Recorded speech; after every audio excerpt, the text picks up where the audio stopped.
it's the great outdoors. Yeah, this is what it should feel like. That's what this kind of running is for. Kick back, jog 10, run hard 20, jog 10. Learn how to deal with the discomfort. Guess what? That's excellent training. Thought I'd give you guys a running for fighters video. So here I am on location. Running, I think, needs to be a staple of your fitness if you're a competitive fighter.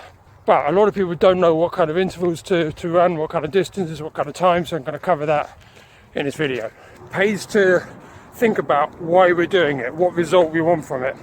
People say they run for cardio. What does that mean? I'm going to recommend a few different running styles and speeds to help you get fitter for your fight. It's good for your motivation, it lifts your mood. Sometimes you don't feel like running, but tell me, after you've gone, you always appreciate it. Running might be your off-season activity, it might be your coronavirus lockdown activity, but it's also a really good test if you can keep changing speeds in order to test the varied burden you get in a boxing ring or another type of fight. Now, I'm not a sports scientist or a physiotherapist, but I have been running my whole adult life, and I do run to get fit for tournaments. This is what I found. This is probably the one you want to start with. Long, slow runs like I'm doing today. You want to run at a speed that you can breathe comfortably, have a conversation with someone like I'm doing with you, and you want to build up your distance. If you haven't run much before, start off with a mixture of jogging and walking. Go for about 20 minutes. Doesn't matter how far you go, just go out for that 20-minute time. Try and build it up. What you're doing on these long runs, you're trying to run at a speed that doesn't get you tired. That is, you're not going into oxygen debt and you're not building up lactic acid in your muscles. What you're training is the ability for the body to recover on the go. Why is that useful? Well, when you're fighting, you get a minute's rest, for example. If your body is good at clearing away the lactic acid build-up in your muscles, and you're good at getting out of oxygen debt whilst moving, you might even recover better as you're sidestepping or moving around your opponent in the middle of the ring. That's what this kind of running is for. At least once a week, go on your long runs, 20 minutes to start with, build up to 40, 60. I do one 60 to 70 minute run every week. So don't feel obliged to push the pace. All we're doing is we are developing our ability to keep working at a low rate and recover while we're exercising. One long run per week. Next type of running you want for your fighter fitness training: sprints. Now, a lot of you won't have sprinted since before you're an adult. When you're a kid, you run around the playground a lot. It tends not to happen when you're an adult. Start off 10-second sprints, flat out. Build up to 20-30 seconds. Give yourself lots of rest and repeat. If you've got a hill or a slope somewhere, that's really useful. I'm lucky enough to be able to run through the forest, and we're going to find a hill a bit later. I'll show you what I mean with the sprinting. Sprinting is good for the ATP stored energy in your muscles, for that explosive burst, for that quick start. Start off with 10-second sprints, get used to it, get used to hitting the floor, how you move. Keep your head up, kick your heels back, knees up, get used to the form, build up to about 30 seconds at 100%. There's your second workout. If you've built up your long distance and your sprints, then you're going to get the harder one, which is your hard runs. I'm talking 10 to 20, maybe 30-minute runs when you're constantly going at an uncomfortable pace. It's this speed. I'll have to stop talking to you.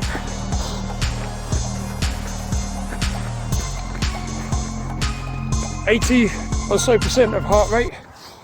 See, I couldn't hold a conversation with it. What you're doing in that one is you're building up your heart strength and your psychological resilience to these difficult times. In another video, I'll say why I think 5K is the fighter's distance. Those 10, let's say to 20-minute hard runs, that's getting you match fit, because I fight 3 times 2-minute rounds. That's 6 minutes of work, but it's 8 minutes with the rest, and probably 10 or 12 once you put in all the other stuff you know, the referee's instructions, everything else. So we go at 10, 12 minutes, hard run, 80, 90% heart rate. That's getting you resilient to the high heart rate that you need for fighting. You'll find those uncomfortable, learn how to deal with the discomfort, great way to get fit. You can also do your hard runs in the middle of a longer jog. So jog 10, run hard 20, jog 10, what runners call a tempo run. You're dealing with your endurance as well as your speed there. If you can run hard, 20-25 minutes is a good 5k time. Get your 5k time down, you'll find that you're fighting much better, because when we fight, as I say, we do 3 times 2 minutes or 10 to 12 minute fight, 2 fights back to back, 20-25 minutes. 5k at a hard pace should feel like 2 fights on the trot, which is exactly what I think you should be doing to get fit for your fight. So your hard runs want to aim for a good 5k time. So work on your 5k time, boys and girls. It's an easy time to start with if you haven't done many long runs. There are loads of couch to 5k programs you can use. It's easy to find a park run in your city, in your town, that's free, and you can test yourself on that distance whenever you like. It's also, like I say, really good for fighters if you up the pace a bit, which is about 2 fights back to back. If you can do it hard, you do it well, feel like you're improving, you're probably improving your fight fitness. I went for a 5k with a colleague recently, and he said to me afterwards, it's like you got nowhere to go. That's what the hard run should feel like. You should feel like you can't switch off, you've got to keep your pace up, your concentration up, and guess what? That's excellent training for the next time you hop in the ring and you need to fight hard against someone for an extended period of time. I said extended because it's not like a 10-20 second power push, and it's not a 60-minute run. It's in between. That's what the hard run should feel like. You should feel like you've got nowhere to go, but you've got to keep concentrating. Worth pointing out that running is repetitive cyclical training. You're doing the same motion over and over and getting more efficient and effective at it, which is not the same as when you fight. When you use lots of different sets of muscles, you change the speed, you change the direction, you change all sorts moment to moment. So your running training is a baseline, getting your heart, your lungs and your legs, your circulation to a point where you add on the fight specific training later. When you have your sprints, your runs and your jogs together, you can decide. Put 1 in per week, maybe go 3 runs a week if you're really feeling into it. In lockdown as we are at the moment, running is one of the sports that's not banned, so I'm going for at least 3 runs a week. I would then put mixed runs, so fartlek runs or sprint, stop or Tabata runs, 20 seconds on, 10 seconds off, as I get closer to a fight. So build up your base skills, your long runs, your short intense runs, and then as you get close to the fight, you put them in different proportions to replicate the fight conditions. In terms of structuring, that might mean you do 3 runs a week, but maybe one of them is after a fight workout, depends how you structure your week. So you could put the sprints in at the end of a sparring session, for example. Or you could put the long run in after some different type of work. You can mix and match, but putting in the long run, the hard run and the sprints, you're getting all your bases covered. What you can also do is what I'm doing today, recovery runs. Now I didn't believe in recovery runs until I went for a race last year. Recovery run is 20 to 40 minutes, relax pace. Really slow it down, but do it on tired legs. So I'm running at the moment on legs tired out from a previous workout. So I'm learning how to deal with fatigue, both psychological and in my muscles, in my heart. And I can still run at a pace, even though my legs are tired. That's the recovery run. It also means the distance I'm running each week is improving. You might find that's a bit of a runner's approach. Maybe we can learn from it as fighters. For example,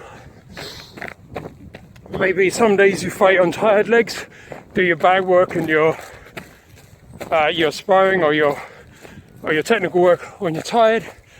Learning how to recover in situation, right? In situ. That's what we're doing. Can you fight tired? Can you fight fresh? Can you fight fast, slow, and medium? That's what you're replicating in your run. You'll notice we've got a lot of snow on the ground. Another point about running, don't let the conditions stop you within safety limits. There's always an opportunity to run somewhere.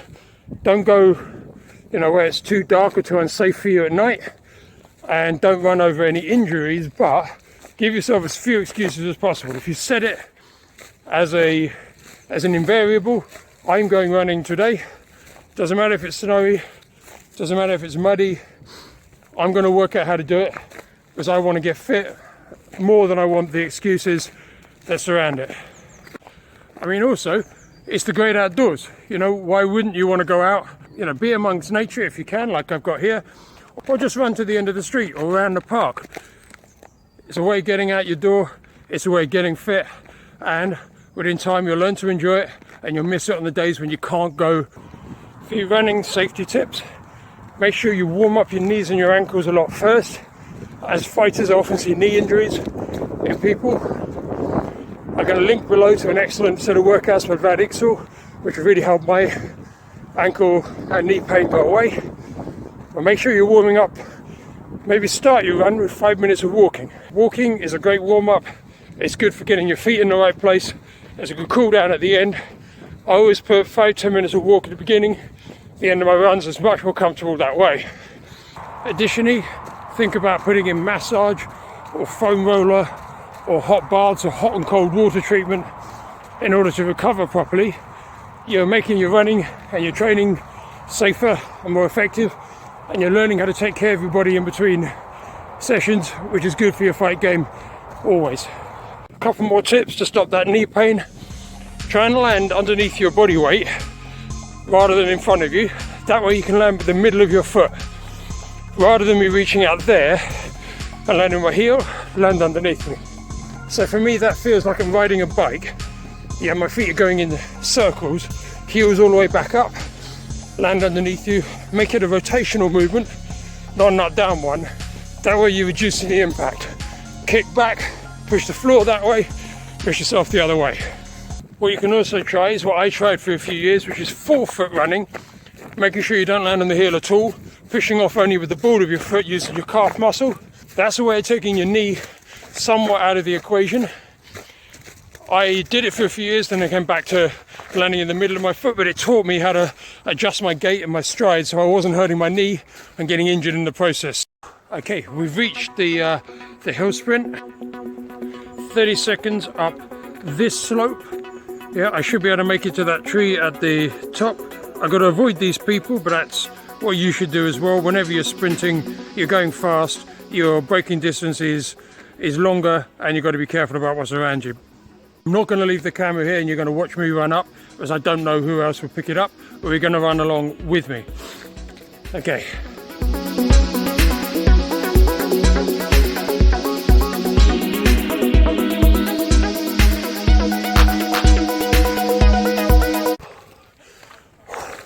Okay, this is what it should feel like. It took me a few seconds to put the camera back on to me, so I got a couple of seconds of breath. But it should feel for at least the first minute like you can't do anything else. 100%. About a minute to get your breath back. About a minute to walk down. A few seconds, compose myself back up. The point is not to test to reduce the recovery, but to have a good, crisp, clean sprint, maybe once every 3 minutes. That's all you need. As I say, start off with 10 seconds, but up to 20, 30. When you get into 40, 45, it's probably not a sprint anymore. There's lots of resources out there on running distances, on stride, on cadence, on heart rate monitoring, all of that, which I'm not qualified to give you, but I hope you can find a way to discover it. I'll link some of them below, and I want you to be inventive. What do you feel when you fight? How can you train those conditions when you run to make it work in your case? As I said at the top, I'm not a running coach, I'm not a physio, I'm not a sports scientist, so I will have made some mistakes. If you know more than me, I'd love it if you comment or message me with your research, with your findings so that we can all get a bit fitter with what you know. I've mentioned a couple of resources already. I'll link them. Other ones I think of later I'll flash up on the screen for you. Otherwise, pitch in. What's your fighter running routine? What runs have you found really work for your competitions, for your daily training, off season? Join in the conversation below. Ask me questions what you'd like to see in the next fitness video. Meanwhile, enjoy your training. I'm going to run out of this cold back home.